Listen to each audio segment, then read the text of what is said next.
guys, welcome to Laurie's Little Studio. I'm Laurie, and today I have this in front of me. I'm going to be doing a video about this project right here, showing the Felicity fabric that I purchased to make undergarments that will be used as sort of a color element for this top and this skirt. Fabric that I purchased to make a slip and camisole to go under the white eyelet top and skirt that we'll be making for Jessica. And I had heard about this fabric from Sewing Bunny. Michelle, I think is her name. I think she's based in the UK, but she mentioned this fabric line, and I checked it out, and lo and behold, it's available on Amazon. So let's see what we have.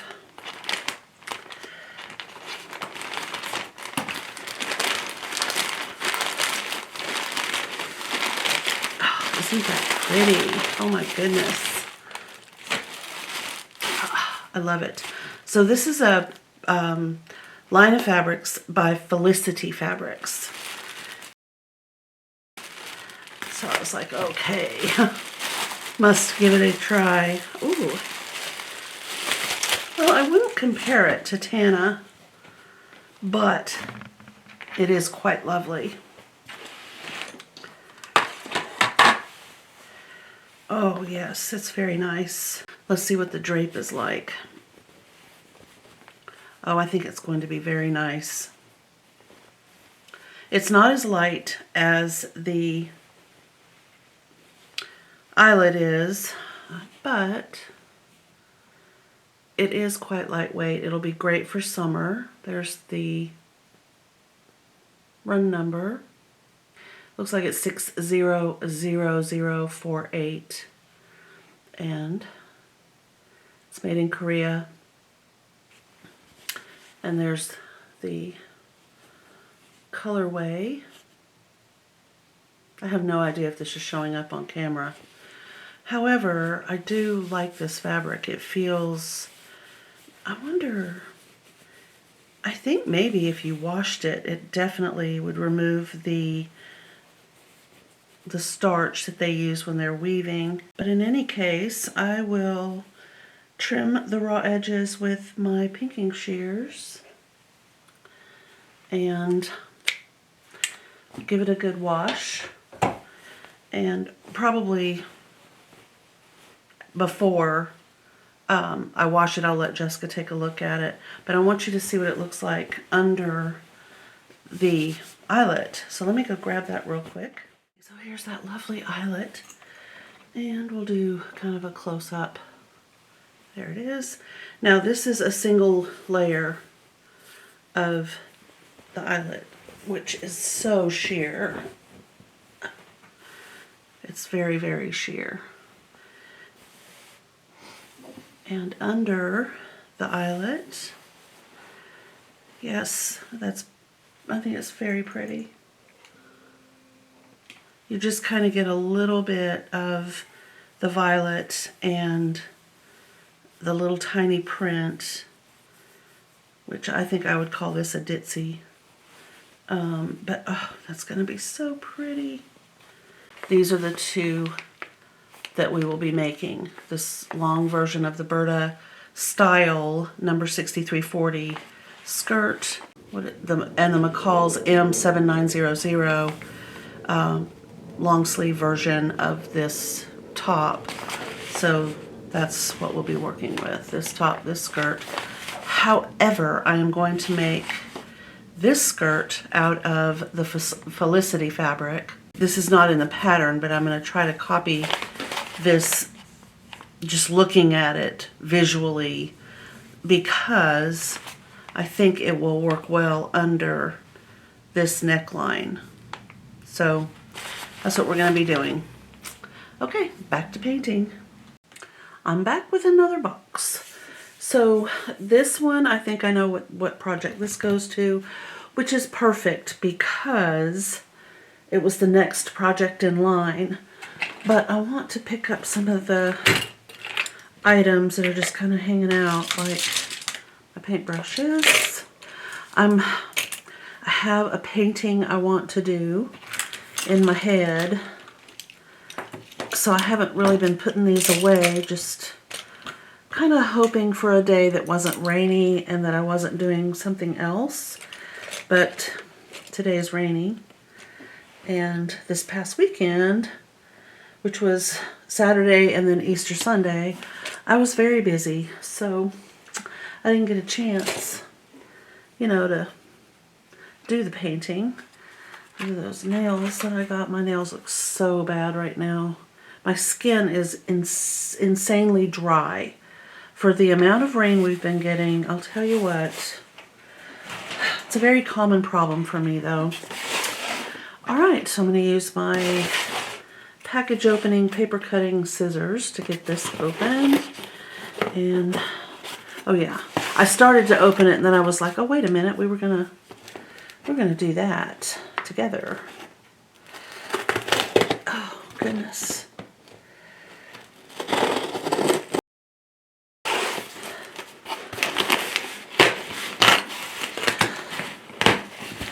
Okay, so this is what I was talking about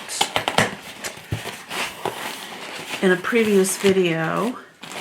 It is obviously Poly-Fil, and it's Low-Loft 100% polyester quilt batting.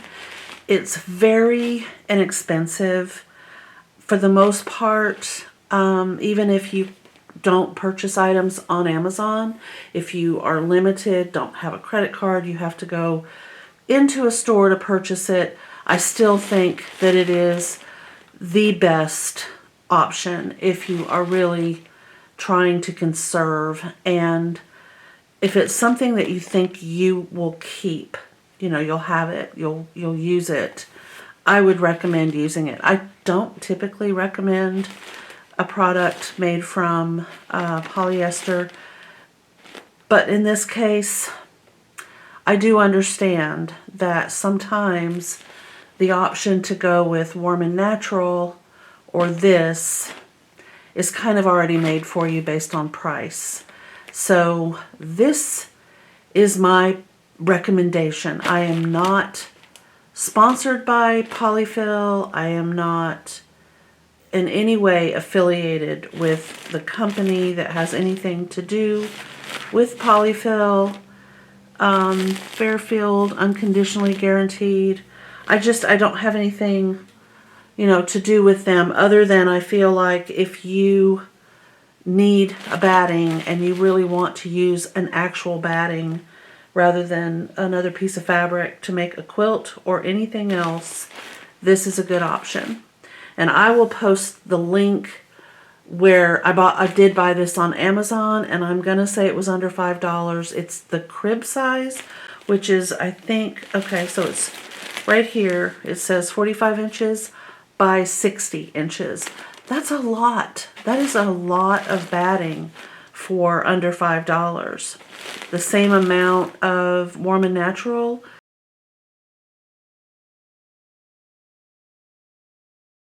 So this product, out of the bag, looks like this. There, I think you can kind of see it. This is one layer. It's super thin. I'm not squeezing it, I'm just allowing it to be seen. There we go. It's very thin, but it quilts up nicely. So you could double it if you wanted to, if your project was small enough that you could double the 60 by 45. I am going to use this to quilt the fabric that I will show you in just a moment. Alright, this is the fabric that I am going to quilt with using this product. This is just some muslin that I'll be using for the lining. This is the pattern that I'm planning to use. And this is the view D of the McCall's Fashion M5438. And I'll be using my fabric to create this one right here. Yeah, so this is what the pattern pieces look like. And not all of them, but a great many of them. And please don't let the word zipper scare you away from this project. Alright, so here's the zipper. And if you've been following me for a while, thank you. I appreciate it so much. You probably know that I fold my pattern pieces in such a way that I can find them without having to unfold them. If I need piece number 38, it's going to be where I can find that's what this is. So, let's see, this is the front band for D. So I do need this piece. And once again, I'm going to try to keep these separated. This is for C. I don't need this. When you're cutting out a pattern, go to the very first page of your pattern guide, which would be page 1 of 7 right here. And you're going to have a list of all the pattern pieces and which one goes to which project. And that's what this usually looks like. Most of the time it's a little bit bigger because the pieces are not as many. You'll have fewer pieces and you'll be able to see them a little bit better. But this particular pattern has 43 pattern pieces all together. So that's why it's kind of condensed into this little spot right here. But if I want to know what I need, all I have to do is go through and I usually use, like, we'll say blue. You can use a different color if you want to. All right, I'm going to hold this behind here. I'm just going to mark the pieces that I need. I'm going to put like a little check beside it. So handbag B and tote C and D are all listed here. So now this over here is in another language. So these are what I need to be reading in English right here. So I'm going to go all the way down and look for any piece that says D beside it. So 27, yes. 28, 29, 30, 31, 32, 40. And the rest of this is for the little cell phone case. So I basically know, without really even having to look, that this piece that I put way up here, I can't see it. It's out of my line of sight. But I know it's going to have to be a number in this particular range right here because nothing over here correlates with view D. So let me grab it and see. I remember it's a 30 something, 38. 38 is the front band for view D. So I'm going to assume that this is the front band right here. Okay. Alrighty. So that's how another way that you can do this. You can just look at this list, and as you're cutting your pieces out, you can say, okay, I don't need to cut any of these that have not been checked. So I can look for piece number 27 and so forth and so on and get all the pieces cut that I need. Now the guide, number 27 is the guide for view D. Is this it? Yes, this is what I will be mainly quilting from this fabric. I'm not going to use this piece to, I'm not using it to draw the lines. I'm either going to do squiggle quilting because this does not appeal to me at all as an Aquarian. It's too much. There's just too much. These, eventually, I think I would lose my mind if I had to do something like this. I understand those who would be thrilled to do just line after line after line after line after line and then turn it and go line after line after line after line to create the diamond shape. This is folded, by the way. It's very big and it's extremely wide. So my thoughts are, I think because it appeals to me in my own weird way, I love squiggle quilting. So I think that's what I'm going to do. I may draw a pattern using a heat erase pen. That's another option that you can do, is just draw out what you want to quilt on, how you want to do it. If you want little squirrely, quirly fliglies, if you want to do certain types, you know, if you've got a pattern that you want to do, say circle, circle, circle, circle, and then you want to do something within the circle. You want to do flowers. Whatever it is that you want to quilt, you can draw it out with your heat erase ink, which I just refilled yesterday, and you can stitch right on top. So, alright, so I have the guide, I have the other piece. So what I have left is just this massive, huge amount of pattern pieces that have to be cut. Oh, here's a piece for you, D, right here.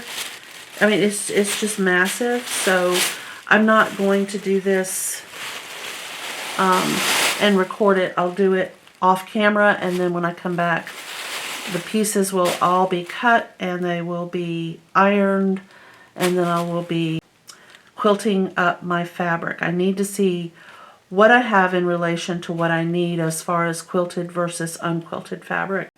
I have basically right at 3 yards of this, so plenty of fabric.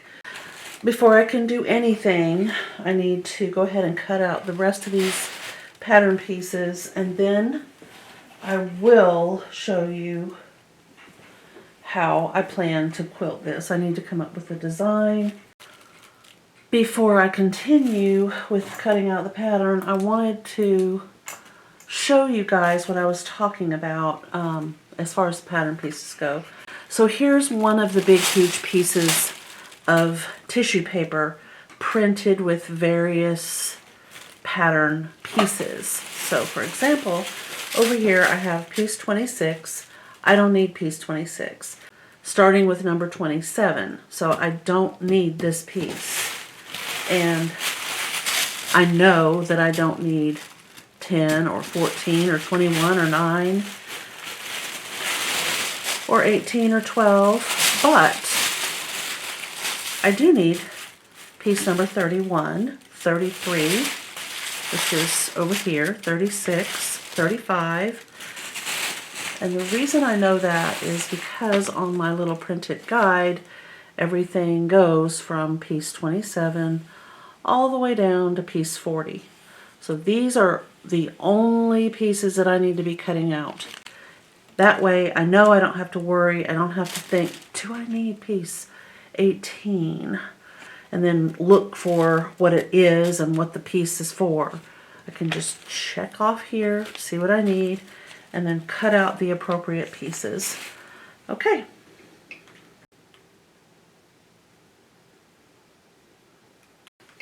Okay guys, all my pattern pieces have been cut out, and the way that I am going to store these is a little bit more complicated, I guess, in a way. It's not terrible, it's just when I have a big pattern, and you can see this is really very thick.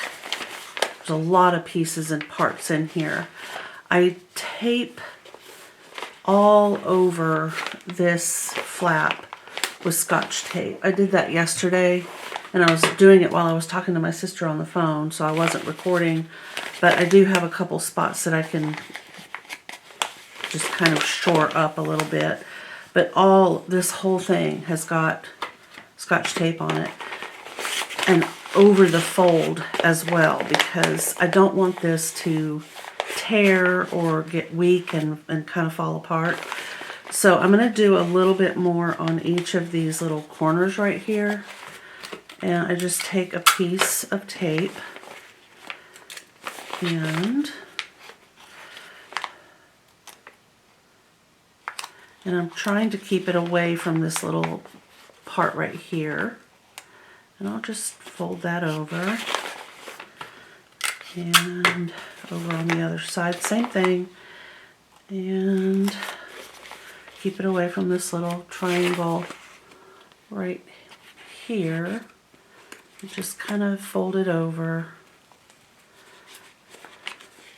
And then I've got like a piece of tape, a piece of tape, and a piece of tape. And then on this side, a piece of tape, a piece of tape, a piece of tape. And then I folded it along that edge that has been taped right at that fold. Okay, the other thing that I do is, if you look in here, you can see these are pattern pieces. These are the pattern pieces I don't need for my project. So I put all the pieces that I do need in a separate envelope. And for this, I'm going to write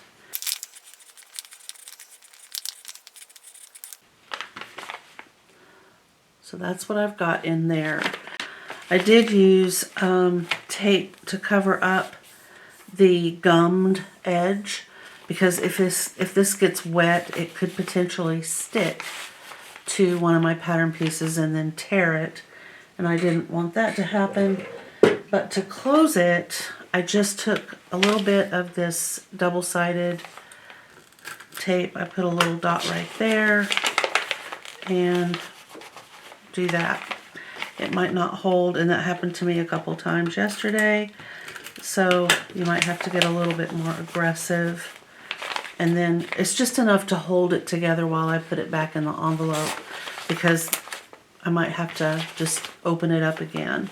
And it's not a whole lot of tape, so I doubt my pattern pieces will be, you know, destroyed by that little tiny bit of tape. So anyway, they're all in here, and they're all folded as I always do, with pattern piece numbers face out. This one I need to mark. Okay, now this particular pattern piece right here did not have this information. This was down here at the bottom of this. So I cut it off and I cut it down so that it would fit on my pattern piece, so that I have that information. This one is like this one right here. Piece number 36 does not, when you fold it up, it does not show what it's for. This one didn't either, but now I know that piece 30 is for the bottom of this bag, and it's for bag view D right there. So this one I will mark, it's facing, that's all it says, is facing. So facing for view D. And I will write that. And I try to use a different color ink when I have to make a mark on my pattern pieces, because sometimes it just sort of fades if I use black. So facing, and it's for view D, okay? Piece number 38, I can kind of see it's for the front band. I could fold this a little bit different, like so.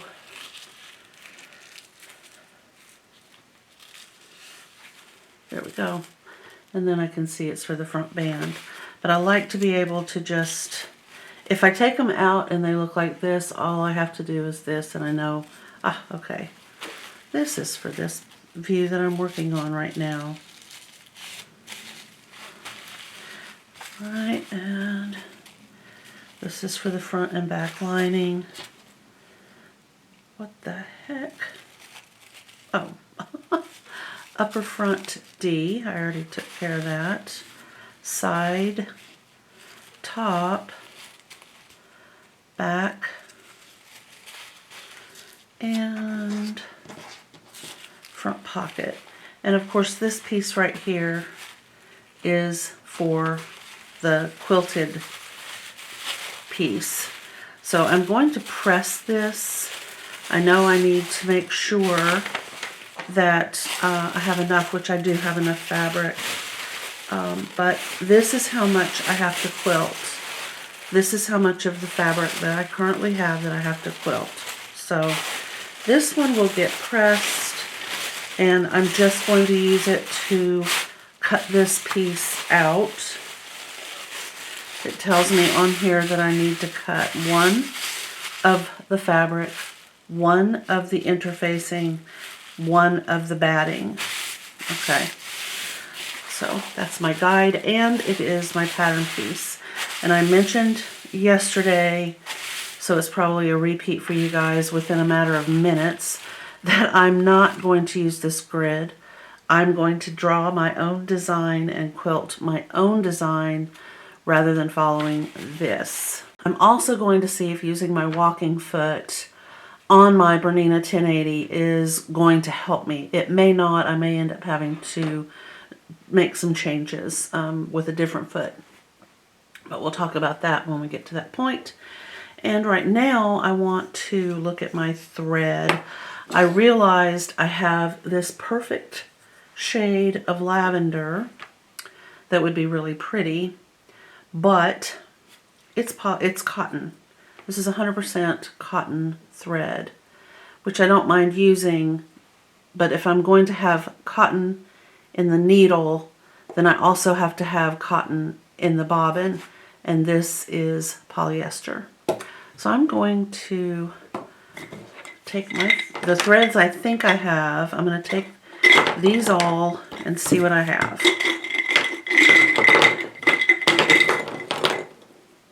Okay.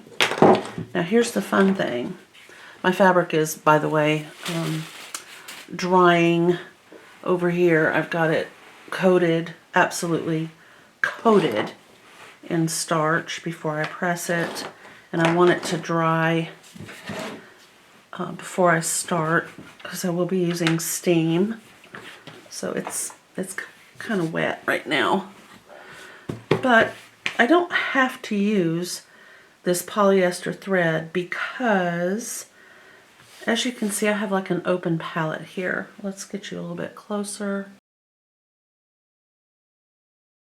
So basically you're seeing all of the colors that I'm seeing. I've got the darker blue, I've got the really dark purple, there's this pretty little, I'm not sure if this is correct on my camera. Let's see, there we go.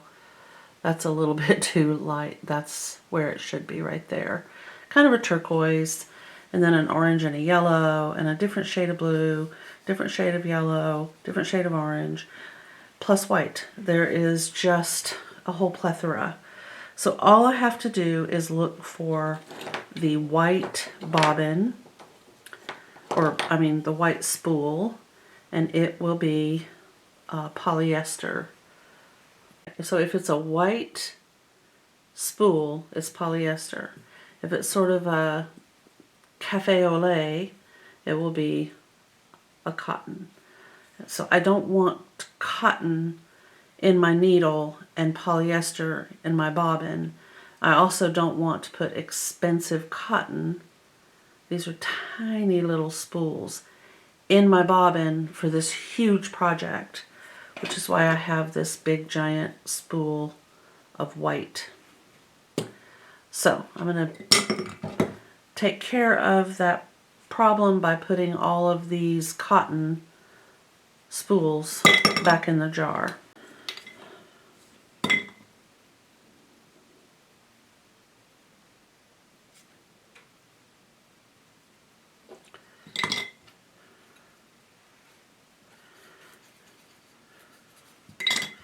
I have two of these, so I can put that one away.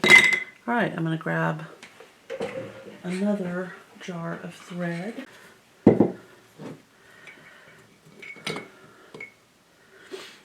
Okay, this is polyester, but I don't think I have enough to quilt. It's pretty, not going to work. This is too bright, it's cotton anyway.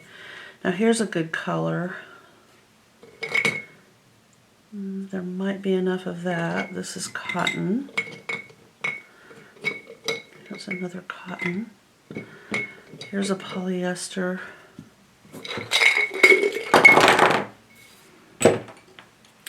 Too bright, and it's cotton anyway. Alright, here's too bright. And one more.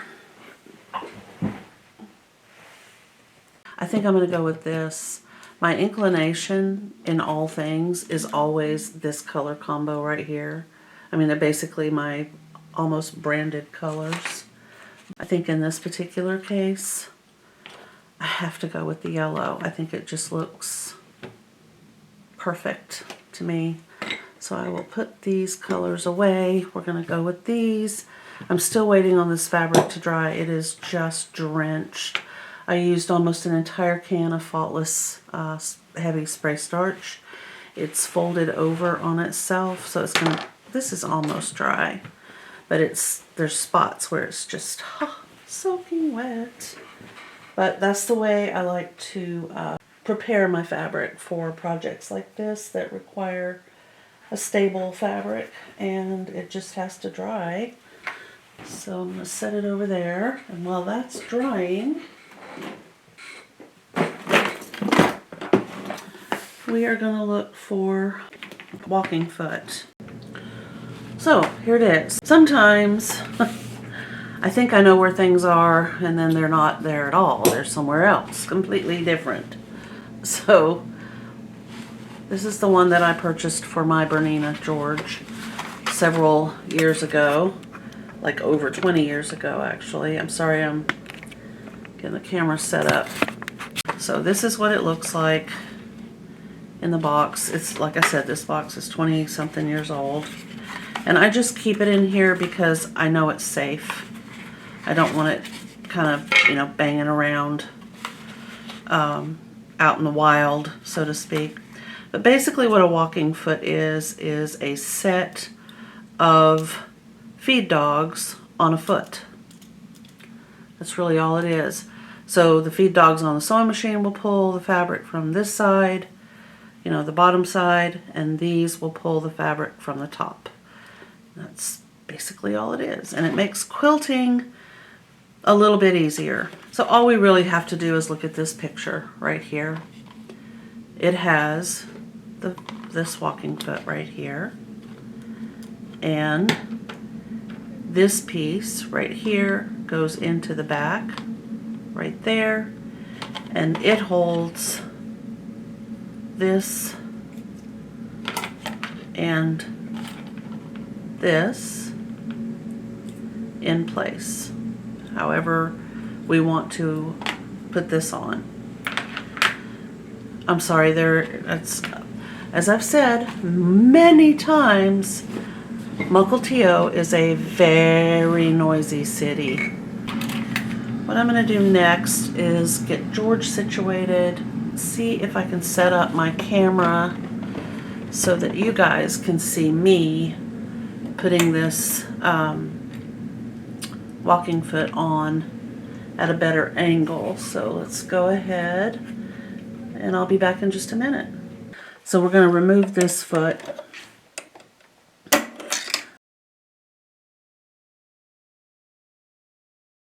Like so. I'm also going to pull the thread because I don't want that in the way while I'm putting my walking foot on.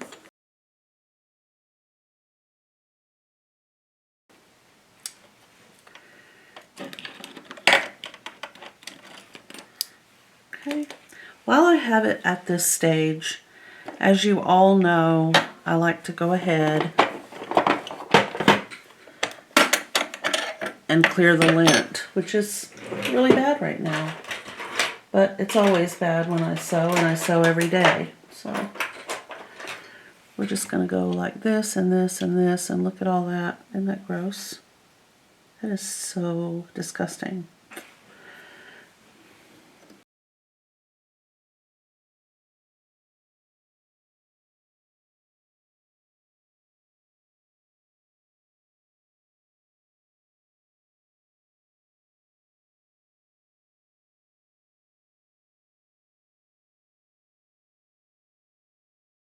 All right, and we raise our feed dogs like so.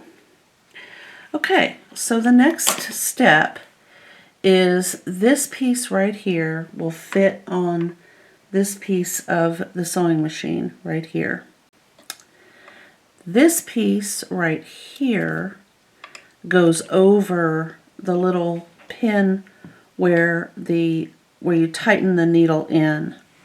I think it's called the needle bar. Not 100% sure. I don't want to break my needle, so I'm going to take it out as well.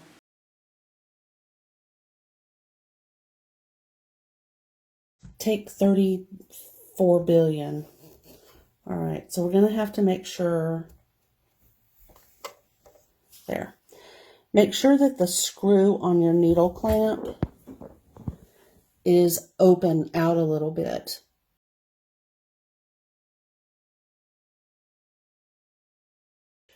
Okay guys, I'm going to try it again. I really just want you to be able to see all the moving parts on this foot and how it goes on the machine. And I haven't really gotten good camera angles, yet. So we're going to try it one more time. And I promise you, I've said that 100 times today. So I'm going to try to do a lot of it by reaching around so that you're not subjected to this. But I don't know how well that's going to work. So I did have a couple of other ideas. One was to take a tool that's not as obtrusive as my hand. Okay, so I've managed to unhook it. Now I just need to take my needle out. So let me do that real quick. Okay. I have found in the many times that I've put this on and taken it off for filming purposes that having the needle out is really a good idea. It's just going to get in your way. And for me, it doesn't take 2 seconds to put a sewing needle back in. So that's what I've been doing. All right, so to remove this, I'm just going to tip it out to the left, my left, like so. And then just kind of maneuver it off of this post right here. So this is where that post goes, right inside this area. I don't know if that's even showing up. I'm going to turn on my above ring light. I don't know. Okay. You'll see on your walking foot what I'm talking about.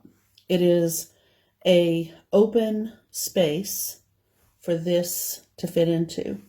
I do want to have the right hand seam guide on there because it helps me to install it.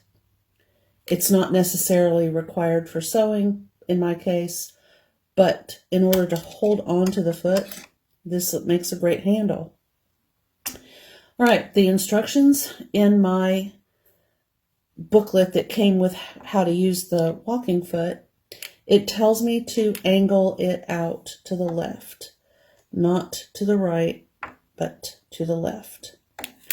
So I'm going to try to keep my hand out of the way. I'm angling the foot out to the left, like that. And you have to kind of keep an eye on this part of the foot where that prong goes and just slide it on like so. So if the foot is angled out, it'll just kind of scoop itself into that receptacle. Okay, now there is a second step that's very important. I'm going to put my finger underneath the foot to kind of hold it up. And I'm going to allow it to turn outward so that I can grab onto this where my thumb is right here. This is the little piece that fits over your needle clamp. I had a picture of that previously. So I'm going to carefully raise that up and then just slide it over the needle clamp. And it's now in place. And then I'm going to hold the foot onto this as tightly as I can get it. And all of this stuff up here in this area needs to mesh together like it's supposed to. So the part of my sewing machine and the foot have come together. And the next thing is to push down on the little bar that holds the foot in place. I'm sorry about my hand being in the way, but that was the only way I could get it to go. Now I've got my seam guide back in the front part of the sewing machine, right here. I don't know if that's showing up. I can't see my camera, but that's what that should look like, and that's what this should look like. And all of that should look just like that.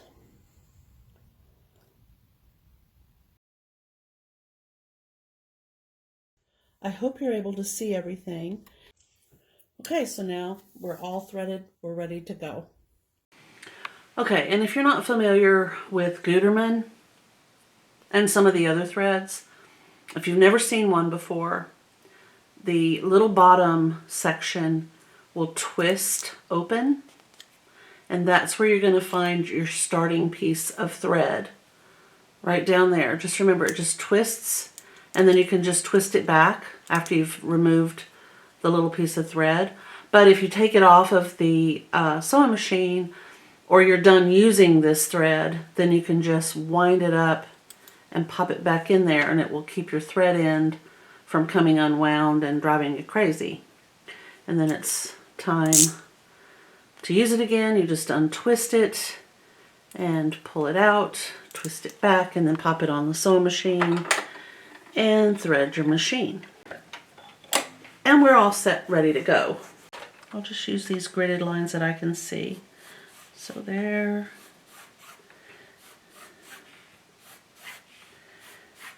Okay.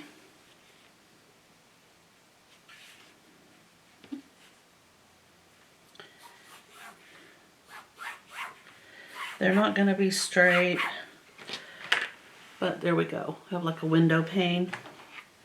And I'm going to cut this in half.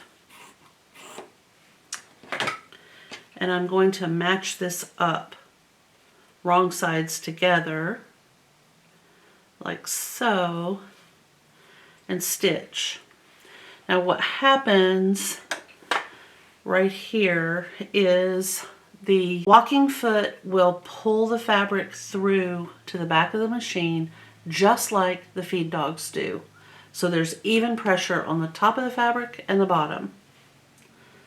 I'm going to try to get it back to camera on my phone so that I can show you. Oh, go down.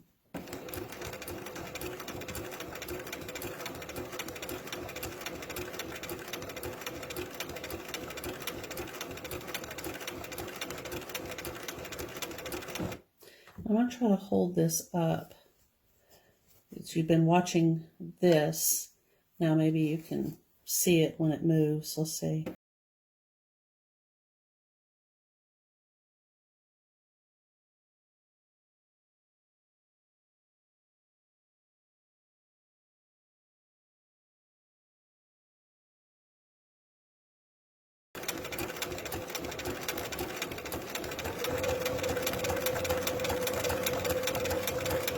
Now I'm not using this seam guide, but it is also moving up and down.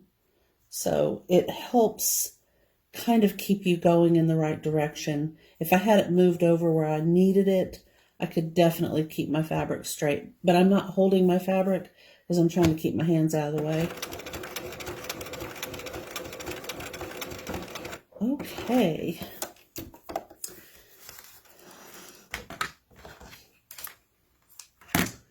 Ooh, I got wires everywhere today. All right. Now I'm just going to cut real close to this seam line because I realized I should have done this right sides together. But if I open this out, you can see that it kept these lines lined up, even though I was kind of not doing a very good job holding it together. There.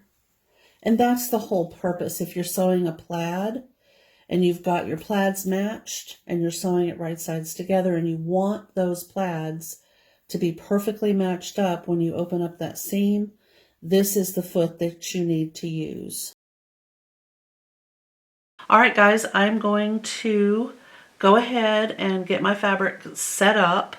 I need to press that pattern piece, and I'm going to call that video part 2 of this particular vlog series, I guess we'll call it, because it would just be too long if I quilted the fabric as well as explained about the walking foot.